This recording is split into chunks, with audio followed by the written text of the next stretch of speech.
Angélica, buenas, revisamos lo más importante de la última jornada, 7 de la mañana con 8 minutos. ¿Partiendo por dónde, Coneja? Partamos por Irán, Israel. A ver. Ya, la guerra entre día estos ya, dos ¿no? países, quinto día, entró en su quinto día. Israel afirmó haber matado a otro alto general iraní. Y por otra parte, en Tel Aviv, en una ciudad cercana a Tel Aviv, fue alcanzado un edificio por un misil iraní. Así que siguen los intercambios. Y mientras tanto, Donald Trump está de vuelta en Estados Unidos luego de abandonar anticipadamente la cumbre del G7 que se está realizando en Canadá. Se supone que hoy día también iba a estar, pero se vino en la madrugada. Claro. Antes sí firmó un comunicado. Inicialmente se había negado a firmar el acuerdo al que estaban llegando, el llamado que estaban haciendo el resto de los países del G7, pero luego de que fue cambiado el lenguaje, lo firmó y llamaron a una desescalada en Medio Oriente. La declaración critica a Irán y respalda el derecho de Israel a defenderse y subraya la importancia de proteger a los civiles. Ya. Y el presidente de Estados Unidos acá es una figura clave porque es el principal aliado de Israel y ha dado señales bien confusas. Cuesta entender qué es lo que está pensando, porque llamó a negociar con Irán, pero dice por otra parte que Estados Unidos no puede permitir que Irán desarrolle armas nucleares.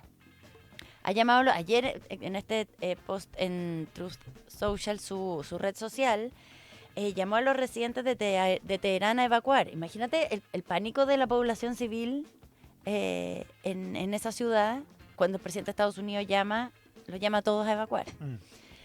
Y advirtió que los ataques que vienen podrían ser peores, pero también ha reiterado su posición a que Estados Unidos se involucre en guerras extranjeras.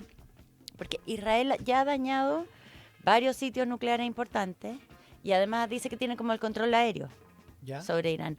Pero solamente Estados Unidos tiene el armamento necesario, los aviones, las bombas, para impactar Fordo, que es la instalación nuclear iraní que está enterrada, como subterránea. Perfecto.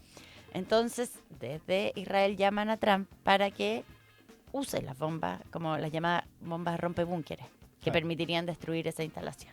Por eso es la presión. Pero eso solo lo tiene Estados Unidos. Exactamente. Entonces, eso es lo que pide Israel. Trump le dijo ayer a los periodistas cuando venía de vuelta en el Air Force One, cuando venía de vuelta de Canadá, habló con los periodistas y dijo que está buscando algo mejor que un alto al fuego. Claro. Dice, un final real, no un alto al fuego. Quiere que Irán se rinda, abandone todo intento de desarrollar armas nucleares. No estoy muy de humor para negociar. Esas fueron las palabras de Donald Trump. Y mientras tanto, bueno, en medio de todo esto aumentan las víctimas civiles en ambos bandos. Los ataques israelíes han matado, dicen, a 224 personas en Irán, según el Ministerio de Salud de ese país, y han herido a más de 1.400 personas. Y mientras tanto en Israel el gobierno informó que al menos 24 personas han muerto y unas 600 han resultado heridas. Así que, vaya, quinto día, no está muy claro para dónde va esto, pero pareciera, lo que los analistas comentan es que no va a ser una cosa de horas o de días, sino que se puede alargar esto. Lo que provoca enorme tensión permanente, digamos. Y además en toda la zona. Sí, pues. Claro que sí. Oye, una cosa que me mandan en el WhatsApp colaborativo, este tiene que ver, difusamente tiene que ver con todo lo que estamos hablando. Ayer Donald Trump en el G7 criticó al G7 por haber expulsado a Vladimir Putin, a Rusia, digamos, en el 2014. Ya. Después de la invasión a Crimea. O sea, volvió como a prestarle alguna ropa a Putin, como después de que se había medio peleado. Y a propósito de eso, ¿viste este canal financiado por el gobierno ruso que se llama RT? Sí. ¿Ya? Que la Unión Europea lo bloqueó después de la guerra, después de la invasión. Claro, la invasión. Porque transmitían puras noticias falsas. Ahora está ocupando la programación de Telecanal. Esto es el canal 2 de la televisión abierta. Ya. Y desde ayer lo pone The Clinic en su yo vi Instagram. que The Clinic algo contó. Telecanal dice dejó de transmitir su programación habitual, que normalmente transmitía solo programas envasados, digamos, teleseries, monitos animados. ¿Y ahora transmite RT? Ahora tiene el canal de Russia Today, RT. Claro, que bien pro-Putin, por decirlo de alguna manera. Pro-Putin, por decirlo de alguna manera. Dice que tiene presencia en televisión abierta en Argentina, Costa Rica, Cuba, Guatemala, Honduras, México, Panamá, Perú y Venezuela. En Europa, ya se sabe, no puede transmitir. Y no se sabe bien si esto es una alianza o si va a instalarse definitivamente. En fin, Es curioso la situación. Sí, bien interesante. ¿Qué tal? Ya, eso. Ya. No sé si está en el cable Telecanal. De hecho, Vladimir Putin se andaba ofreciendo como mediador entre Israel e Irán. No sé si sus servicios fueron bien recibidos. 7:14. ¿Qué más? Ya, mientras tanto, acá en Chile, ayer temprano, funcionarios del OS7 de Carabineros registraron la casa de Claudio Rego, el gobernador metropolitano, y las oficinas de la gobernación en el marco de la investigación que hay contra el gobernador. Ahí Claudio Rego entregó de manera voluntaria su notebook, su celular, y Carabineros también incautaron los aparatos electrónicos de algunos funcionarios del GORE. La fiscal adjunta de la Fiscalía Metropolitana Oriente, Constanza Encina, explicó que se llevaron los aparatos y una serie de archivos y documentos relacionados con la investigación que surgió a partir de... Esto no tiene nada que ver con Procultura, sino que tiene que ver con el informe de Contraloría que cuestionó las sesiones de coaching que había pagado el gobierno regional. Entonces, el abogado de Claudio Rego dijo que esto no fue un allanamiento, porque hubo confusión, allanaron. Sí, fue confuso toda la situación, pero dijo que no es un allanamiento, sino que voluntariamente su cliente y los funcionarios accedieron al registro, y después lo confirmó la fiscal Encina, que dijo que todo esto se hizo de manera voluntaria, ya que si bien la fiscalía había pedido una orden judicial para poder hacer el allanamiento, en el caso de Rego, la verdad es que no fue necesario, porque todavía la orden judicial no era aprobada, el tribunal la está evaluando, pero el gobernador accedió a entregar todo antes de que fuera por una orden judicial. Lo que pasa es que sí había orden judicial para el gobierno regional. Para las oficinas. Para las oficinas, pero en el caso de Claudio Rego no había. No había una orden judicial y él accede... Estaba en trámite, pero él accedió voluntariamente. Exactamente, entonces dice la fiscal que el allanamiento ya no es necesario porque los involucrados proporcionaron todos los antecedentes que eran necesarios. Por lo tanto, ya tenemos toda la información que necesitamos para poder investigar, dijo. Dijo que se investiga el delito de fraude al fisco y que el gobernador Orrego tiene la calidad de imputado. Eso fue lo que dijo la fiscal. Bueno, otros funcionarios del GORE también entregaron dispositivos, información, proporcionaron toda la colaboración, parte del equipo directivo completo del gobierno regional, dijo la fiscal, todos aquellos que aparecen también mencionados en estas minutas de coaching, que se habrían efectuado con plata del gobierno regional. Tenemos todo lo que necesitamos en este minuto para poder investigar, así que vamos a seguir adelante y cualquier cosa, como tomaremos las decisiones que sean necesarias. Ya, eso con el gobernador metropolitano. Pero es que hubo otra cosa más que también es que renunció Mayuri Reyes, que era la jefa de división de presupuesto e inversión del GORE, que trabajaba desde el año 2005. Y por otra parte, bueno, porque la habían acusado de conflicto de interés, porque la funcionaria tiene una sociedad desde 2021 con el contador José Solís Venegas, y de acuerdo a la Contraloría, Solís Venegas se adjudicó los contratos vía trato directo. Sin la licitación. Con otra sociedad, no con la sociedad en la que ella era claro, socia, pero con otra. Pero con otra sociedad, y entonces no hicieron la licitación que correspondía, entonces. Pero además la Contraloría cuestiona la capacidad técnica de los funcionarios. De los funcionarios que hicieron. Ya. Y sigue la Paula Valenzuela nos va a contar en el Rat Pack qué está pensando la derecha en medio de todo esto, porque los republicanos han anunciado que quieren destituir al gobernador, quieren llevarlo la solicitud al Tribunal Calificador de Elecciones. Entonces vamos a ver qué... ¿Cómo sigue eso? Claro, cómo sigue eso. Si se pliega a Chile Vamos, si tiene los votos o no. La Paula nos va a contar. 7:17, lo más importante, Angélica Bulnes. Ya, y en otro tema, el Ministerio del Trabajo informó que le pidió la renuncia a la Superintendenta de Seguridad Social, la Suceso, Pamela Gana. La presión cayó sobre ella después de que se conociera el informe de la Contraloría que daba a conocer que había 25.000 funcionarios públicos que viajaron fuera de Chile con licencia médica. Entonces se abrieron las preguntas de, bueno, ¿y quién fiscalizaba? ¿Quién le compete esto? Claro, fiscalizar. Hubo otros antecedentes que mostraron, por ejemplo, que no hubo suficiente diligencia para revisar toda esta situación porque había un convenio, ¿te acuerdas?, de la PDI, desde el año 2014, un convenio con la PDI y la Suceso para que pudieran cruzar los datos entre licencias y viajes fuera de Chile. Y que ese convenio prácticamente no se utilizó. Existía desde el año 2014, estaba vigente. Claro, no se utilizó y eso hubiera permitido detectar parte de lo que detecta la Contraloría con bastante más anticipación. Pamela Gana estuvo en una entrevista acá con Ramón Ulloa en Doble Clic la semana antepasada. La antepasada, justo el día después de que fue al Congreso. Claro, y en el Congreso había dado una explicación Que no dejó conforme a los no, presentes de la Comisión de Salud del Senado. Porque decía, se firmó este acuerdo, pero en realidad no había capacidad técnica ni legal para usarlo. Entonces, ¿para qué se firmó? Era muy confusa la explicación. Entonces los parlamentarios no quedaron nada contentos.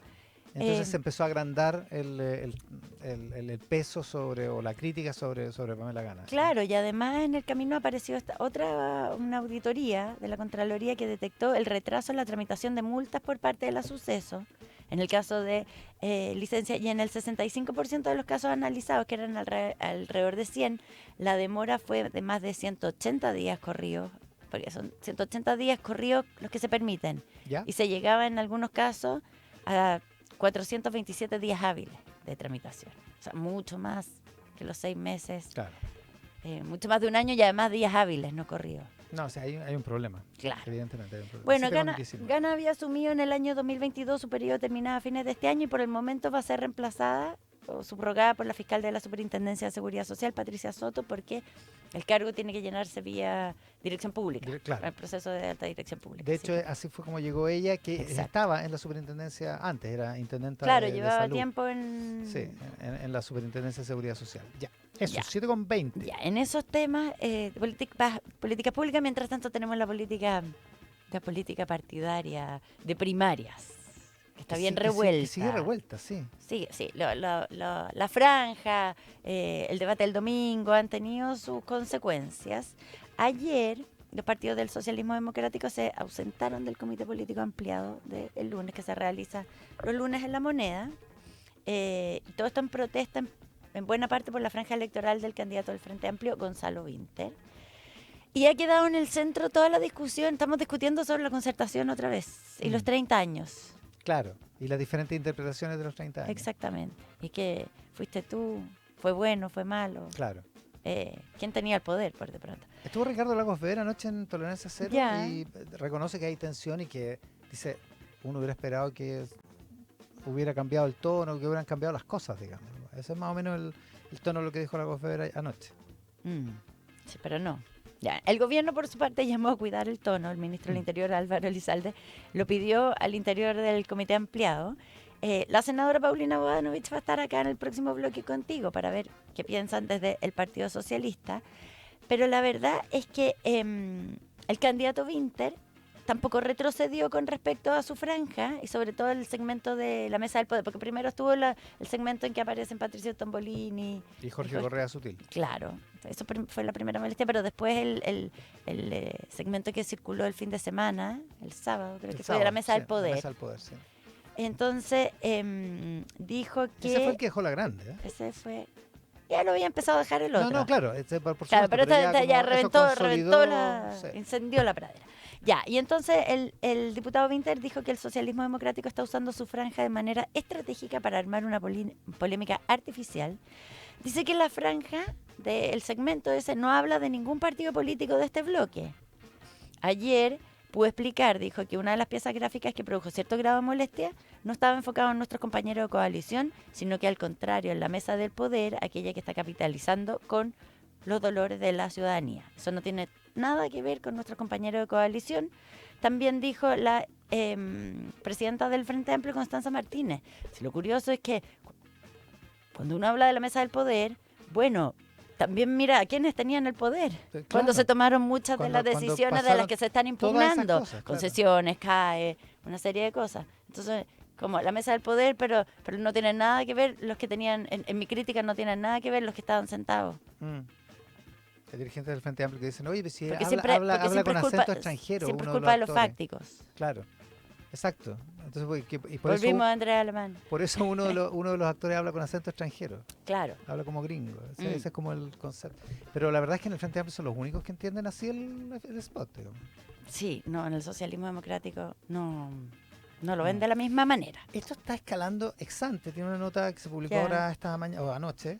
Y dice que altas fuentes del Partido Comunista dicen que desde la cúpula socialista se habría transmitido un mensaje desconcertante, pero en línea con el clima hostil que se ha establecido. Dice, el PPD no va a apoyar a Jara si gana la primaria y no habría por qué alarmarse si el socialismo democrático levanta a otro candidato y sincera un tema de fondo. El conglomerado ya no es viable.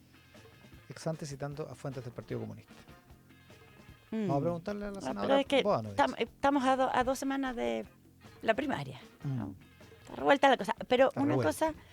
cosa, por el lado del Partido Comunista, una cosa que pasó es que se revisaron las cautelares de Daniel Jadwe, Esto es muy interesante. exalcalde sí. de Recoleta. El tercer juzgado de garantía de Santiago acogió la solicitud de la defensa de Daniel Jadwe y lo dejó con arresto domiciliario nocturno en vez de total, porque él estuvo 3 meses en Capitán Llave. Claro. En septiembre salió y quedó con arresto domiciliario total. Y entonces ahora lo dejan con arresto domiciliario nocturno, todo esto en el marco del caso Farmacias Populares. Y entonces la pregunta ahora es si va a tener un rol o no en la campaña de Janet Jara, donde Claro. están muy contentos porque todo indica que anda bien esa campaña. Además que mientras pelean el socialismo democrático con el Frente Amplio, Ellos salen. ellos pero- toman palco. Exacto. Están comiendo cabrita. Se las han arreglado para más no salir en el baile. Como de no pisar el palito, efectivamente. Bueno, entonces, la pregunta ahora es si Daniel Jadwe va a tener un rol o no, porque como en el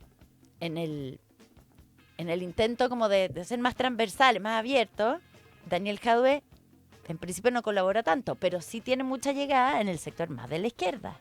Claro.